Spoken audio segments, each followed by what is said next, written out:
Leadership changes are never easy for our country.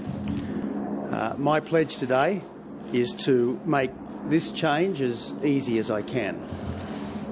There will be no wrecking, no undermining and no sniping. I've never leaked or backgrounded against anyone, and I certainly won't start now. Our country deserves better than that. I want our government and our country to succeed. I always have and I always will. I've consistently said, in opposition and in government, that being the Prime Minister is not an end in itself. It's about the people you serve. The great privilege that I have had is to see the wonder of this country like few others, and I want to thank the Australian people for giving me the honour to serve. Yes, this is a tough day, but when you join the game, you accept the rules. I've held true to what I've believed, and I'm proud of what we've achieved over the past 2 years. 300,000 more people are in jobs.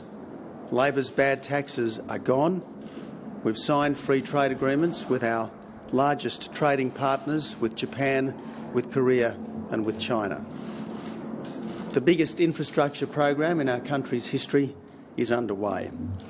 A spotlight is being shone into the dark and corrupt corners of the union movement and Labor's party union business model. We've responded to the threats of terror and we've deployed to the other side of the world to bring our loved ones home. The boats have stopped, and with the boats stopped, we've been better able to display our compassion to refugees. And despite hysterical and unprincipled opposition, we've made $50 billion of repairs to the budget. Of course, there's much that I had still wanted to do. Constitutional recognition of Indigenous people, getting the kids to school, the adults to work and communities safe. I was the first Prime Minister to spend a week a year in remote Indigenous Australia, and I hope I'm not the last. Then there's the challenge of ICE and domestic violence yet to be addressed.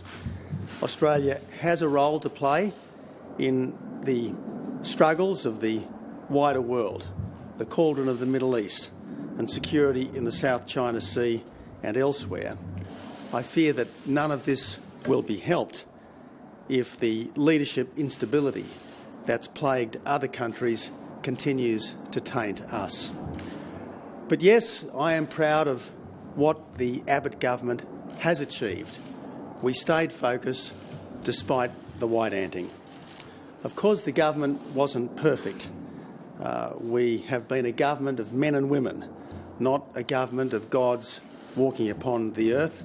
Few of us, after all, entirely measure up to expectations. The nature of politics has changed in the past decade. We have more polls and more commentary than ever before, mostly sour, bitter, character assassination. Poll-driven panic has produced a revolving door prime ministership which can't be good for our country. And a febrile media culture has developed that rewards treachery. And if there's one piece of advice I can give to the media, it's this: refuse to print self-serving claims that the person making them won't put his or her name to. Refuse to connive at dishonour by acting as the assassin's knife. There are many to thank for the privilege of being Prime Minister. First and foremost, I thank my family for allowing me to be the absentee spouse and parent that politics entails. I thank Margie for her grace and dignity throughout my public life.